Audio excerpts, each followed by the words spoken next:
कुरुक्षेत्र का मैदान, 18 दिन के महायुद्ध के बाद वहां एक अजीब सी शांति थी। लेकिन ये वो सुकून वाली शांति नहीं थी, ये एक शमशान वाली खामोशी थी। बिल्कुल, जहाँ कुछ दिन पहले तक लाखों योद्धाओं के जयकारे गूंज रहे थे, शस्त्रों की आवाज थी, वहां अब सिर्फ टूटे हुए रथ थे, बेजान हाथियों और घोड़ों के ढेर। हवा में एक उदासी थी, मौत की गंध थी। और उसी भयानक माहौल के बीच कुरुवंश का युवराज दुर्योधन जमीन पर पड़ा था, जांघें टूटी हुई, और वो बस अपनी आखिरी सांसें गिन रहा था। शरीर में तो दर्द था ही, पर उससे कहीं ज्यादा आग उसके मन में हार की वजह से लगी थी। और तभी उसी वक्त उस मरते हुए योद्धा के पास भगवान श्री कृष्ण पहुंचे। दुर्योधन ने उन्हें देखा तो उसकी आंखों में दर्द तो था, पर साथ में गुस्सा और अहंकार भी साफ झलक रहा था। उसने तंज कसते हुए कहा कि ये पांडवों की जीत नहीं है, ये कृष्ण के छल और कपट की जीत है। और कृष्ण, जो सब कुछ जानते थे, वो बस हल्का सा मुस्कुरा दिए। उन्होंने दुर्योधन के गुस्से को शांत होने दिया, और फिर उन्होंने उस गहरे राज से पर्दा उठाया जिसे अगर दुर्योधन वक्त पर समझ जाता तो शायद महाभारत का नतीजा और इतिहास भी कुछ और ही होता। कृष्ण ने दुर्योधन की आंखों में सीधे देखा और कहा, दुर्योधन, तुम अपनी हार का कारण मेरे छल को बता रहे हो, लेकिन सच तो यह है कि तुम्हारी हार का असली कारण तुम्हारा ही लिया गया एक फैसला था। एक फैसला? मतलब 18 दिन के इतने बड़े युद्ध का नतीजा सिर्फ एक फैसले पर कैसे टिक सकता है? कृष्ण, वो किस ओर इशारा कर रहे थे? कृष्ण ने आगे समझाया। उन्होंने कहा, तुम्हारी सेना में एक ऐसा योद्धा था जो अकेले ही पूरी पांडव सेना को खत्म कर सकता था, लेकिन तुमने उसकी असली ताकत को कभी पहचाना ही नहीं, उसे हमेशा पीछे रखा। ये तो बहुत चौंकाने वाली बात है। दुर्योधन की सेना में भीष्म थे, द्रोण थे, कर्ण जैसे महारथी थे। इनके अलावा ऐसा कौन था जिसमें अकेले ही युद्ध जिताने की ताकत थी? हाँ, यही सवाल दुर्योधन के मन में भी आया होगा। और कृष्ण ने जब उस योद्धा का नाम लिया तो वो हैरान रह गया होगा। वो योद्धा थे गुरु द्रोण के पुत्र अश्वत्थामा। अश्वत्थामा, ये नाम वाकई हैरान करता है। वो तो शुरू से ही कौरव सेना में थे, एक बहादुर योद्धा भी थे, लेकिन उन्हें कभी भीष्म या कर्ण के बराबर का सेनापति तो नहीं माना गया। दुर्योधन ने उन्हें क्यों नहीं देखा? कृष्ण ने उसे यही तो समझाया। उन्होंने उसे युद्ध का पूरा गणित एक रणनीतिकार की तरह समझाया। उन्होंने कहा, दुर्योधन, याद करो, युद्ध के पहले 10 दिन सेनापति थे भीष्म पितामह। वो महान थे, इसमें कोई शक नहीं, लेकिन उनके मन में पांडवों के लिए प्यार था। वो उनका वध नहीं करना चाहते थे। हाँ, ये बात तो सही है। भीष्म के रहते कौरव सेना बहुत शक्तिशाली थी, पर वो निर्णायक चोट कभी नहीं कर पाई। फिर उनके बाद द्रोणाचार्य आए। बिल्कुल, 11वें से 15वें दिन तक गुरु द्रोण ने कमान संभाली, और उन्होंने तो पांडव सेना में हाहाकार मचा दिया था। उनकी व्यूह रचनाओं ने पांडवों को लगभग हरा ही दिया था, पर फिर उनका भी छल से वध कर दिया गया, और यहीं पर युद्ध का सबसे अहम मोड़ आया। 16वां दिन। द्रोण की मृत्यु के बाद कौरव सेना का मनोबल तो पूरी तरह से टूट चुका था।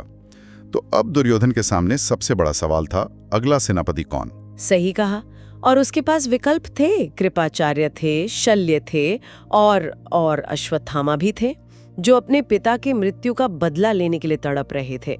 लेकिन दुर्योधन ने इन सब को नजरअंदाज कर दिया और अपने सबसे प्यारे दोस्त कर्ण को चुना। क्या ये पूरी तरह से एक भावनात्मक फैसला था, या इसके पीछे कोई रणनीति भी थी? उसे शायद लगा होगा कि सिर्फ कर्ण ही अर्जुन का मुकाबला कर सकता है। हाँ, ऊपर से देखने पर ये एक अच्छी रणनीति लगती है, लेकिन कृष्ण के अनुसार यहीं पर भावनाओं तर्क पर हावी हो गई। दुर्योधन ने अर्जुन के जवाब को चुना, जबकि उसे युद्ध खत्म करने वाले योद्धा को चुनना था। दोस्ती के मोह में वो अश्वत्थामा की उस शक्ति को देख ही नहीं पाया, जो शायद खुद अश्वत्थामा को भी पूरी तरह से पता नहीं थी। तो फिर अश्वत्थामा की असली शक्ति क्या थी? ऐसा क्या था उनमें जो उन्हें कर्ण और द्रोण से भी ज्यादा खतरनाक बना सकता था? कृष्ण ने दुर्योधन को यही समझाया कि अश्वत्थामा कोई साधारण योद्धा नहीं थे। वो स्वयं भगवान शिव के रुद्र अवतार का अंश थे। उनके अंदर ब्रह्मांड को भस्म कर देने वाली ऊर्जा छिपी हुई थी, जो बस सही मौके का इंतजार कर रही थी। शिव का अंश? ये तो अविश्वसनीय है।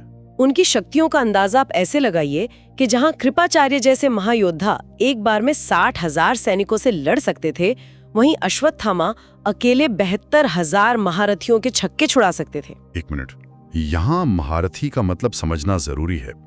महारथी सिर्फ एक सैनिक नहीं होता है ना? बिल्कुल नहीं। महारथी तो वो होता है जो अकेले 10,000 धनुर्धारियों से लड़ सके, जिसे हर तरह के अस्त्र शस्त्र चलाने आते हों और व्यूह रचना भी आती हो। तो सोचिए अश्वत्थामा की ताकत का स्तर क्या रहा होगा। ये तो कल्पना से भी परे है। और उनकी शिक्षा दीक्षा वो भी कुछ खास थी। उनकी शिक्षा अद्वितीय थी। उन्होंने सिर्फ अपने पिता द्रोण से ही नहीं सीखा था, उन्हें भगवान परशुराम, महर्षि वेदव्यास, भीष्म पितामह, यहाँ तक कि दुर्वासा ऋषि से भी अस्त्र शस्त्र की विद्या मिली थी। उनके तरकश में नारायणास्त्र जैसा अस्त्र था जिसे रोकना लगभग नामुमकिन था। और शायद एक और बात थी जो उन्हें सबसे अलग बनाती थी, उनका अमर होना। हाँ, और यही उनकी सबसे बड़ी सामरिक ताकत थी। जन्म से ही उनके माथे पर एक दिव्य मणि थी। इस मणि की वजह से उन्हें भूख, प्यास, थकान या किसी भी तरह के हथियार से कोई चोट नहीं पहुंच सकती थी। वो अजर अमर थे। उन्हें युद्ध के मैदान में मारना असंभव था। तो मतलब एक तरफ हमारा अश्वत्थामा थे और दूसरी तरफ कर्ण, जो बेशक महान योद्धा थे पर कवच और कुंडल दान कर चुके थे और उन्हें कई श्राप भी मिले हुए थे। दुर्योधन ने एक अमर योद्धा को छोड़कर एक मरणशील योद्धा पर दांव लगा दिया। कृष्ण ने दुर्योधन को उसकी इसी भूल का एहसास कराया। उन्होंने कहा, दुर्योधन, बस एक पल के लिए सोचो, अगर 16वें दिन जब अश्वत्थामा अपने पिता की छल से हुई मृत्यु के कारण गुस्से और दुख की आग में जल रहा था, तुम उसे सेनापति बना देते, तो उस अपमान और क्रोध की अग्नि उसके अंदर सोए हुए रुद्र को जगा देती। उसका सारा संयम टूट जाता और वो अपने असली रूप में आ जाता। कृष्ण ने कहा, तब पांडव तो क्या, तीनों लोकों की कोई भी शक्ति उसे नहीं रोक पाती। ये युद्ध 18 दिन तक नहीं चलता दुर्योधन, ये उसी दिन खत्म हो जाता। उसकी क्रोधाग्नि के सामने कोई नहीं टिक पाता। ये सोचना भी कितना अजीब है कि इतिहास की सबसे बड़ी लड़ाइयों में से एक का नतीजा सिर्फ एक गलत व्यक्ति को सेनापति बनाने पर टिका था। ये तो किसी भी लीडर के लिए बहुत बड़ा सबक है। और कृष्ण की इस बात में कितनी सच्चाई थी, इसका सबूत खुद दुर्योधन को अपनी मौत से ठीक पहले मिला। युद्ध के 18वें दिन की उसी भयानक रात में जब मरते हुए दुर्योधन ने एक उल्लू को सोते हुए कौवों के घोंसले पर हमला करते देखा, तो उसे एक आखिरी उम्मीद नजर आई। उसने अपने बचे खुचे योद्धाओं के सामने अश्वत्थामा को कौरवों का अंतिम सेनापति घोषित किया। एक मरते हुए राजा का आखिरी आदेश, लेकिन इस एक आदेश ने वो कर दिखाया जो कोई सोच भी नहीं सकता था। बिल्कुल, उस रात अश्वत्थामा के अंदर का सारा दुख और गुस्सा एक ज्वालामुखी की तरह फट पड़ा।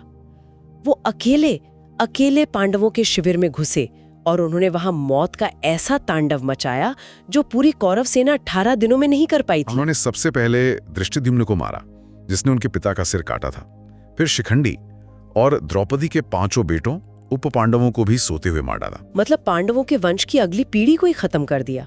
और वो यही नहीं रुके, क्रोध में अंधे होकर अश्वत्थामा ने पांडवों की बची खुची लाखों सैनिकों की अक्षौहिणी सेना को अकेले ही तबाह कर दिया। और एक अक्षौहिणी सेना का मतलब कोई छोटी मोटी टुकड़ी नहीं होती। इसमें लाखों पैदल सैनिक, हजारों हाथी, घोड़े, रथ होते थे। अश्वत्थामा ने उस रात उस पूरी सेना को अकेले ही खत्म कर दिया। जी हाँ, उस रात कुरुक्षेत्र में एक बार फिर विनाश हुआ, और इस बार विनाश करने वाले स्वयं शिव के अंश थे। जब अगली सुबह ये खबर मरते हुए दुर्योधन तक पहुंची, तो उसके चेहरे पर एक अजीब सा भाव था। एक साथ शांति भी थी और गहरा पछतावा भी। शांति इस बात की कि उसके दुश्मनों का वंश खत्म हो गया, उसका बदला पूरा हो गया। लेकिन पछतावा इस बात का कि उसने कितनी बड़ी भूल कर दी थी। उसके आखिरी शब्द शायद यही थे, काश मैंने यही काम अश्वत्थामा से पहले करवाया होता, तो आज मैं मर नहीं रहा होता, बल्कि हस्तिनापुर के सिंहासन पे राज कर रहा होता। उस आखिरी पल में उसे अपनी गलती का पूरा एहसास हो गया था। और कभी-कभी भावनाओं में लिए गए फैसले तर्क और योग्यता पर बहुत भारी पड़ जाते हैं। और जीवन के युद्ध में सही समय पर सही इंसान की असली ताकत को ना पहचान पाना ही शायद सबसे बड़ी हार का कारण बन जाता है।